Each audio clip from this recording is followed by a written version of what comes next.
Students, आज के इस वीडियो में हम देखेंगे speech writing. Speech writing, this question comes in question number 6B। Question number 6 का जो बी पार्ट होता है वहां पे speech writing and view counter view, ये दो क्वेश्चंस आते हैं। दोनों में से एक क्वेश्चन आपको अटेम्प्ट करना होता है। So you can see here question number 6B। B1 part होता है speech writing and B2 part होता है व्यू और काउंटर व्यू, और ये दोनों और होते हैं, मतलब दोनों में से एक लिखना होता है। तो अभी आज इस वीडियो में हम देखेंगे how to write speech writing. यहां पे इस आंसर शीट में मैंने एक स्पीच राइटिंग लिखा हुआ है, जो इस क्वेश्चन पेपर में जो टॉपिक दिया हुआ है, that is prepare a speech to be deliver on 15th October, reading inspiration day in your school assembly. The subject given to you is importance of reading. Use the following points. Points दिए हुए हैं: increase knowledge, then keeps one updated, ideal way to keep occupied, develops your vocabulary, develops the power of expression. These all points we have to include in our speech writing. Now let's see how to do the speech writing. यहाँ पे मैं आपको एक answer sheet दिखा रहा हूं जिसपे मैंने इस क्वेश्चन का जो आंसर है या फिर ये जो क्वेश्चन के ऊपर जो स्पीच बन सकता है, that speech I have written over here. सबसे पहले हम इस बॉक्स में लिखेंगे क्वेश्चन नंबर 6B। बी में हम अटेम्प्ट करें B1। B2 view counter view part है, तो B1 and B2 both are the और, तो उनमें से एक ही अटेम्प्ट करना है। तो अभी यहाँ पे मैं B1 अटेम्प्ट कर रहा हूं। मैंने हेडिंग दे दिया है speech writing. As I told you in many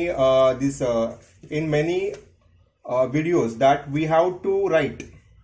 मैंने आपको बहुत सारे वीडियो में बताया है कि जब भी हम कोई भी राइटिंग स्किल लिखते हैं तो वहां पे हमें क्या करना है, उस राइटिंग स्किल को टाइटल देना है। तो यहाँ पे we have given the title reading inspiration day.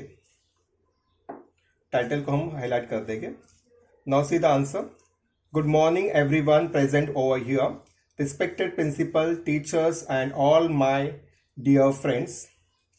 अभी मैं यहाँ पे आपको एक बताना चाहता हूं कि जब भी हम आप कोई भी स्पीच लिखते हैं तो लिखते वक्त अगर कोई 2-3 लाइन अगर हम लोग बाहर करके रखते हैं तो उस लाइन को हम किसी भी स्पीच राइटिंग में यूज कर सकते हैं। जैसे यहाँ पे ये 3 या 4 लाइन्स में आपको बताने जा रहा हूं। अगर वो आप अगर याद करेंगे अच्छी तरीके से तो स्पीच राइटिंग का जो स्टार्टिंग का 3-4 लाइन का जो पार्ट है वो आप आराम से क्या कर सकते हैं, लिख के भर सकते हैं। नाउ सी हियर, सबसे पहले हमें स्टार्ट करना है गुड मॉर्निंग। अभी ये जो स्पीच है हमें देना है इन स्कूल असेंबली, राइट। अगर स्कूल असेंबली में अगर हमारा स्पीच है तो हमारा स्टार्टिंग क्या होगा, good morning everyone present over here, respected principal, teachers and all my dear friends. यहां तक काफी है। अगर हमारा यही स्पीच अगर किसी कंपटीशन के लिए होगा तो वहां पे क्या चेंजेस आएंगे, good morning everyone present over here, respected, यहाँ पे प्रिंसिपल और टीचर्स ये दोनों को हटा के हमें यहाँ पे क्या लिखना है, जजेस। तो सेंटेंस बनेगा good morning everyone present over here, respected जजेस and all my dear friends. बाकी का पार्ट हम ऐसे के ऐसे कंटिन्यू कर सकते हैं। सेकेंड लाइन हमें लिखनी है today I am going to speak on a topic. जो भी टॉपिक रहेगा उसका नाम यहाँ पे आएगा। यहाँ पे टॉपिक है reading inspiration day, so that I have included, I will underline this part, inspiration day. जब भी हम कोई स्पीच या कोई राइटिंग स्किल लिखते हैं तो वहां पे हमें अपना जो नाम है या हमारी जो आइडेंटिटी है वो बिल्कुल बतानी नहीं है। जैसे मैंने यहाँ पे क्या लिखा है, टुडे आई एम, मैंने यहाँ पे मेंशन नहीं किया मेरा नाम क्या है, right. So in exam, you also follow these rules. Don't mention your name. You can just say I. Today I am going to speak on a topic, reading inspiration day. अभी reading inspiration day क्या होता है, मतलब अगर कोई भी topic के ऊपर आपको स्पीच लिखना है तो पहले जो 2-4 लाइन मैंने बताई है ये ऐसे कैसे बाहर करके हम लिख सकते हैं। उसके बाद तुरंत हमें क्या करना है, जो टॉपिक दिया है उसके बारे में लिखना है। तो यहाँ पे टॉपिक है रीडिंग इंस्पिरेशन डे, तो अभी मैं उसके बारे में लिख रहा हूँ। What is 15 October is observe as reading inspiration day. अभी रीडिंग इंस्पिरेशन डे क्या होता है कि 15 अक्टूबर को हम क्या करते हैं, वो सेलिब्रेट करते हैं। Why we are celebrating, to commemorate the birth anniversary. To commemorate means what? उनकी याद में. In order to promote the culture of reading among students. Now see the next part. Normally we are writing this speech in a 3 paragraph. The very first paragraph should contain about this good morning and this short about the topic. What is the topic is given for this speech. Then in second part we have to elaborate that topic in detail. अभी ये reading inspiration day क्यों जरूरी है, उसके benefit क्या है, that I am going to include in this second passage. Now see over here. Speaking, reading are the wonderful skills which are developed from our childhood only. By reading newspapers, books, poems, etc., we can increase our knowledge. It keeps us updated about what is happening in the world around us. It develops our vocabulary and power of expressions. It is an ideal way to keep ourselves occupied. No doubt, reading has many-fold advantages.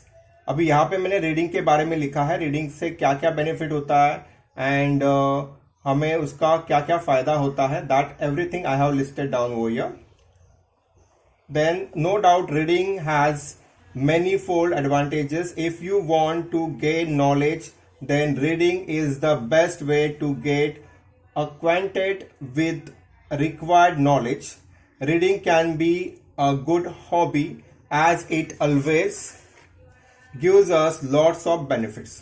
अभी हो गया ये reading के बारे में. Now see the third paragraph. To preserve and encourage this reading culture, I request each one of you to buy and gift a book to your friend or a family member. On many occasions we gives or receives various gifts.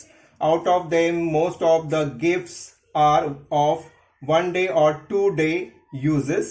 After that, we don't use that gifts or we just throw it after their use. But books are different than all these gifts, which can be used many times or generation to generation too. Now in this third paragraph, I have mentioned that what are the importance of reading and how we can promote the reading by giving the gift. And in gift we can give what? The books. Now see the last part. Last part में this before ending my speech, this line you can include in any speech. ये line आप किसी भी speech में use कर सकते हैं ending में. Before ending my speech, I would like to request you once again that develop the habit of reading. It is one which will never let you down and will keep you busy and contented. Then at the end, you should mention thank you. Now this is the end of the speech. Now students, I want to tell you that when I read this written speech, in that you must have observed that some part I have marked with this wavy line. कुछ मैंने words या कुछ sentence मैंने ये wavy line से mark किए हुए. You might be having a question why this words are highlighted. Let me explain. ये वर्ड मैंने हाईलाइट इसलिए किए हैं क्योंकि क्वेश्चन में ये पॉइंट्स दिए थे. Increase knowledge, then keeps one updated, ideal way to keep occupied, develops your vocabulary, develops the power of expression. यही पॉइंट जहां जहां पे मेरे स्पीच में आ गए वहां पे मैंने इनको थोड़ा अलग तरीके से क्या किया है. सी, increase knowledge, then keep us updated, then develops our vocabulary, power of expression, keep occupied. तो ये क्या थे, ये पॉइंट्स दिए हुए थे क्वेश्चन में, वो मैंने अब मेरे स्पीच में मैंने क्या किए हैं, इंक्लूड किए. तो इसलिए मैंने यहाँ पे क्या किया है, जहां जहां पे ये पॉइंट्स आ गए हैं वहां पे मैंने उनको हाईलाइट किया. तो जब भी हम कोई भी स्पीच राइटिंग या फिर कोई भी राइटिंग स्किल लिखता है तो वहां पे जो भी इंपॉर्टेंट पॉइंट्स हैं या जो भी पॉइंट एज अ गाइडलाइन दिए हुए होते हैं, अगर उन्हें हम यूज करते हैं तो उनको हम प्लीज हाईलाइट करेंगे. तो क्या होगा, उससे हमें जो भी हमारा राइटिंग स्किल है उसमें अच्छे मार्क्स मिलने में आसानी हो जाएगी. क्योंकि एग्जामिनर चेक करते वक्त वो पहले जो हाईलाइटेड पार्ट है वो पहले उसे चेक करता है, क्योंकि हाईलाइटेड पार्ट फटाक से दिख जाता है. तो वहां पे वो टिक मार्क करके वो समझ जाता है कि जो जो पॉइंट्स दिए थे क्वेश्चन में वो सारे के सारे क्या हुए हैं, यहाँ पे यूज हुए. तो ये एक अच्छा बेनिफिट है कि हमारा जो राइटिंग स्किल है ये हम हमारे प्रेजेंटेशन से उसको हम इस तरीके से एग्जामिनर के सामने रख रहे हैं कि जिससे हम बता पाते हैं कि इन अ शॉर्ट टाइम कि जो जो पॉइंट दिए थे उन्हें हम लोग ने क्या किया है, यूज किया। तो एक अच्छा बेनिफिट है for getting more marks in the writing skill. तो मैंने जो भी आपको टिप्स या जो भी गाइडलाइन बताई है, अगर आप यूज करते हैं स्पीच राइटिंग में, तो definitely you will score good marks in a speech writing. And please highlight the important points wherever you are mentioning with this wavy line or any underline line. In short, student जहाँ पे भी आप जो points as a guideline दिए हुए हैं question में अगर यूज करते हैं तो उन्हें प्लीज हाईलाइट करो, जिससे क्या होगा कि आपको अच्छे मार्क्स मिलने में आसानी होगी। Now student, I hope you have understood this speech writing very well. If you like this, then please comment me in a comment box.